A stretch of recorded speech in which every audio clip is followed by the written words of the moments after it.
வணக்கம். இன்றைய முக்கிய செய்திகள். முதலமைச்சர் விஜய் அவர்கள் தமிழக சட்டசபையில் 144 பேர் ஆதரவை பெற்று பெரும்பான்மையை நிரூபித்துள்ளார். அதிமுகவில் சி.வி. சண்முகம் மற்றும் எஸ்.பி. வேலுமணி ஆகியோருக்கு ஆதரவாக செயல்பட்ட 26 மாவட்ட செயலாளர்களின் பதவிகளை பறித்து அவர்களுக்கு பதிலாக 17 புதிய மாவட்ட செயலாளர்களை நியமித்து அக்கட்சியின் பொதுச் செயலாளர் எடப்பாடி பழனிசாமி அவர்கள் உத்தரவிட்டுள்ளார். தமிழகத்தில் தஞ்சாவூர், திருவாரூர், நாகப்பட்டினம், மயிலாடுதுறை, புதுக்கோட்டை மற்றும் காரைக்கால் ஆகிய பகுதிகளில் இன்றும் நாளையும் கனமழை பெய்ய வாய்ப்புள்ளதாக வானிலை மையம் தகவல் தெரிவித்துள்ளது. சென்னையில் 13 புறநகர் ரயில் நிலையங்களில் 495 சிசிடிவி கேமராக்கள் பொருத்தும் பணி துவங்கியது. தமிழகத்தில் 12ஆம் வகுப்பு பொதுத் தேர்விற்கான தற்காலிக மதிப்பெண் சான்றிதழ் விநியோகம் தொடங்கியது. போர் பதற்றம் நீடித்தபடியே இருந்தால் இந்தியாவில் எரிபொருள் விலை உயர்வை தவிர்க்க முடியாது என்று RBI கவர்னர் தெரிவித்துள்ளார். இறக்குமதியை குறைக்கும் 37,500 கோடி ரூபாய் மதிப்பிலான நிலக்கரியை வாயுவாக்கும் திட்டத்திற்கு மத்திய அரசு ஒப்புதல் வழங்கியுள்ளதாக தகவல் வெளியாகியுள்ளது. ரஷ்ய வெளியுறவு அமைச்சர் பிரிக்ஸ் கூட்டத்தில் பங்கேற்பதற்காக இந்தியா வந்தடைந்துள்ளார். அதிமுக பொதுச் செயலாளர் எடப்பாடி பழனிசாமி அவர்கள் எங்களை நீக்கியது செல்லாது என்று சி.வி. சண்முகம் அவர்கள் தெரிவித்துள்ளார். தமிழக அரசின் புதிய தலைமை வழக்கறிஞராக விஜய் நாராயணன் அவர்கள் நியமனம் செய்யப்பட்டுள்ளார்.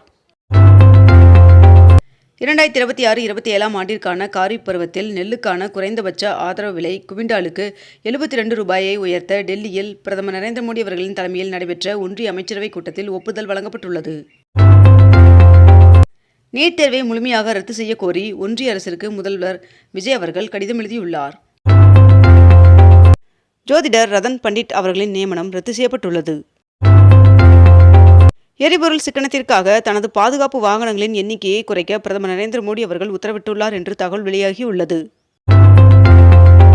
22 கேரட் ஆபண தங்கத்தின் விலை ஒரு சவரன் இன்று 1,20,000 ரூபாயாகவும் 1 கிராம் 15,000 ரூபாய்க்கும் விற்பனை செய்யப்பட்டு வருகிறது. இதனைத் தொடர்ந்து 1 கிராம் வெள்ளியின் விலை கிராமிற்கு 20 ரூபாய் அதிகரித்து 1 கிராம் வெள்ளி 320 ரூபாய்க்கு விற்பனை செய்யப்பட்டு வருகிறது. சபரிமலை ஐயப்பன் சுவாமி கோவிலின் நடை இன்று திறக்கப்பட உள்ளதாக தெரிவிக்கப்பட்டுள்ளது. தென்மேற்கு வங்கக்கடலில் ஆழ்ந்த காற்றழுத்த தாழ்வு பகுதியாக வலுவடைந்தது என்று சென்னை வானிலை ஆய்வு மையம் தகவல் தெரிவித்துள்ளது. புதுச்சேரியில் 5வது முறையாக முதலமைச்சராக ரங்கசாமி அவர்கள் பதவியேற்றார். கோடை காலத்தில் தமிழகத்தில் குடிநீர் தட்டுப்பாடு ஏற்படாமல் இருக்க முன்னெச்சரிக்கை நடவடிக்கைகளை மேற்கொள்ள மாவட்ட ஆட்சியர்களுக்கு முதலமைச்சர் விஜய் அவர்கள் அதிரடி உத்தரவு பிறப்பித்துள்ளார். நாடு முழுவதும் 12ஆம் வகுப்பு CBSE பொதுத் தேர்வு முடிவுகள் வெளியானது. தங்கத்தின் மீதான இறக்குமதி வரியை 6%இலிருந்து 15% உயர்த்தியது மத்திய அரசு. தமிழகத்தில் போதைப் பொருட்களை முற்றிலும் கட்டுப்படுத்தும் வகையில் முதல்வர் நேரடி கண்காணிப்பில் சென்னை உட்பட மாநிலம் முழுவதும் 65 போதைப் பொருட்கள் தடுப்பு பிரிவு காவல் நிலையங்கள் அமைத்து தமிழ்நாடு அரசு அரசாணை வெளியிட்டுள்ளது. வருகின்ற ஜூன் 1ஆம் தேதி முதல் பெண்களுக்கு இலவச பேருந்து பயணம் என்று மேற்கு வங்கம் அறிவித்துள்ளது. நீட் UG 2026 ஆண்டிற்கான தேர்வு ரத்து செய்யப்பட்டதற்கு MP கமலஹாசன் அவர்கள் கடும் எதிர்ப்பு தெரிவித்துள்ளார். அமீரகம், ஸ்வீடன், நார்வே உட்பட 5 நாட்களுக்கு பிரதமர் நரேந்திர மோடி அவர்கள் வருகின்ற 15ஆம் தேதி முதல் 20ஆம் தேதி வரை 5 நாடுகளில் 6 நாட்கள் அரசுமுறை சுற்றுப்பயணம் மேற்கொள்ள உள்ளார் என்று தகவல் வெளியாகியுள்ளது. கோடை விடுமுறை, முகூர்த்த தினம், வார இறுதி நாட்கள் முன்னிட்டு சிறப்பு பேருந்துகள் இயக்கப்படும் என்று அரசு போக்குவரத்து கழகம் அறிவித்துள்ளது. பொன்னேரியில் அமைந்துள்ள கிருஷ்ண பெருமாள் சுவாமி கோவிலின் சித்திரை பிரம்மோற்சவத்தை முன்னிட்டு தெப்பம் உற்சவம் கோலாகலமாக நடந்தது. இந்திய அரசிடம் 60 நாட்களுக்கு தேவையான கச்சா எண்ணெயும் 45 நாட்களுக்கு தேவையான LPG எரிவாயும் கையிருப்பு உள்ளதாக ஒன்றிய அமைச்சர் ஹர்தீப் சிங் அவர்கள் தகவல் தெரிவித்துள்ளார். கோவையில் உள்ள வெள்ளியங்கிரி மலைக்கு பக்தர்கள் செல்வதற்கு இன்று முதல் தற்காலிக தடை விதிக்கப்படுவதாக தெரிவிக்கப்பட்டுள்ளது.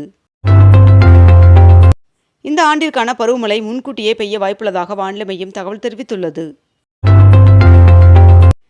தமிழகத்தில் டாஸ்மாக் கடைகளை 2 மணி நேரம் குறைக்க தமிழக அரசு முடிவு செய்துள்ளதாக தகவல் வெளியாகியுள்ளது. இலங்கை கடற்படையால் சிறைப்பிடிக்கப்பட்டுள்ள தமிழ்நாடு மீனவர்களை விடுவிக்க வலியுறுத்தி முதலமைச்சர் விஜய் அவர்கள் கடிதம் எழுதியுள்ளார். சென்னை வேளச்சேரி இல்லத்தில் VCK தலைவர் திருமாவளவன் அவர்களை முதலமைச்சர் விஜய் அவர்கள் நேரில் சந்தித்தார். IAS அதிகாரிகளை பணியிட மாற்றம் செய்து தமிழ்நாடு அரசு உத்தரவிட்டுள்ளது. மேற்காசிய போர் சூழல் மோசமாகி வருவதால் வெளிநாட்டு தயாரிப்பு பொருட்களை தவிர்ப்போம் என்று குஜராத்தில் மீண்டும் பிரதமர் நரேந்திர மோடி அவர்கள் வலியுறுத்தியுள்ளார். சென்னை விமான நிலையம் மற்றும் கிளாம்பாக்கம் பேருந்து நிலையத்தை இணைக்கும் மெட்ரோ ரயில் திட்டத்திற்கான ஆரம்ப கட்ட நடவடிக்கைகள் தொடங்கி நடைபெற்று வருவதாக தகவல் வெளியாகியுள்ளது. முறைகேடு காரணமாக கடந்த மே 3ஆம் தேதி நடைபெற்ற நீட் தேர்வு ரத்து செய்யப்பட்டதாக தெரிவிக்கப்பட்டுள்ளது. போதைப்பொருள் தடுப்பு படை அமைக்கப்பட்டு தமிழ்நாடு அரசு அரசாணை வெளியிட்டுள்ளது. Data science, electronic system, aeronautics உள்ளிட்ட பிரிவுகளில் 4 ஆண்டு ஆன்லைன் BSc பட்டப்படிப்புகளில் மாணவர் சேர்க்கைக்கான அறிவிப்பை சென்னை IIT வெளியிட்டுள்ளது. தமிழ்தாய் வாழ்த்திற்கு முதலிடம் தர வேண்டும் என்று பிரேமலதா விஜயகாந்த் அவர்கள் வலியுறுத்தியுள்ளார். தமிழ்நாட்டில் வழிபாட்டு தலங்கள், கல்வி நிறுவனங்கள் மற்றும் பேருந்து நிலையங்கள் அருகிலிருந்து 500 மீட்டர் வரை அமைந்துள்ள 717 டாஸ்மாக் கடைகளை மூட முதலமைச்சர் விஜய் அவர்கள் உத்தரவிட்டுள்ளார். தமிழக சட்டப்பேரவையின் புதிய பேரவைத் தலைவராக தவேக MLA JD பிரபாகர் அவர்கள் போட்டியின்றி தேர்வு செய்யப்பட்டுள்ளார். இதனையடுத்து துணை சபாநாயகராக துறையூர் தொகுதி MLA ரவிசங்கரும் போட்டியின்றி தேர்வு செய்யப்பட்டுள்ளார். பள்ளிகளில் ஆன்லைன் கிளாஸ் நடத்த வேண்டும் என்று பிரதமர் நரேந்திர மோடி அவர்கள் மீண்டும் வேண்டுகோள் விடுத்துள்ளார். கீழக்கரை அருகே ஏர்வாடி தர்காவில் சந்தனக்கூடு திருவிழா நடைபெற்றது. பன்ருட்டியில் பலா திருவிழா கோலாகலமாக நடைபெற்றது. 50க்கும் மேற்பட்ட ரகங்கள் காட்சிப்படுத்தப்பட்டன. தமிழக முதல்வர் விஜய் அவர்கள் இம்மாத இறுதியில் 2 நாள் பயணமாக தலைநகர் டெல்லிக்கு செல்ல உள்ளார் என்று தகவல் வெளியாகியுள்ளது. முதலமைச்சர் ஜோசப் விஜய் அவர்கள் முன்னாள் முதலமைச்சரும் திமுக தலைவருமான MK ஸ்டாலின் அவர்களை மரியாதை நிமித்தமாக நேரில் சந்தித்து வாழ்த்து பெற்றார். ஒன்றிய அரசால் வழங்கப்படும் உயரிய பாதுகாப்பான Z+ பாதுகாப்பு தமிழக முதல்வர் ஜோசப் விஜய் அவர்களுக்கு வழங்கப்பட்டுள்ளது. திருச்செந்தூர் சுப்பிரமணியம் சுவாமி கோவிலின் வளாகத்தில் உள்ள வள்ளி குகை தற்போது புதிய வண்ண ஓவியங்களால் பக்தர்களின் கவனத்தை ஈர்த்து வருகிறது. தமிழக முதல்வராக பொறுப்பேற்றுள்ள ஜோசப் விஜய் அவர்கள் நேற்று நாம் தமிழர் கட்சியின் தலைமை ஒருங்கிணைப்பாளர் சீமான் அவர்களை அவரது இல்லத்தில் சந்தித்து வாழ்த்து பெற்றார். IIT சென்னை PS படிப்புகளுக்கு மே 31ஆம் தேதி வரை விண்ணப்பிக்கலாம் என்று தெரிவிக்கப்பட்டுள்ளது.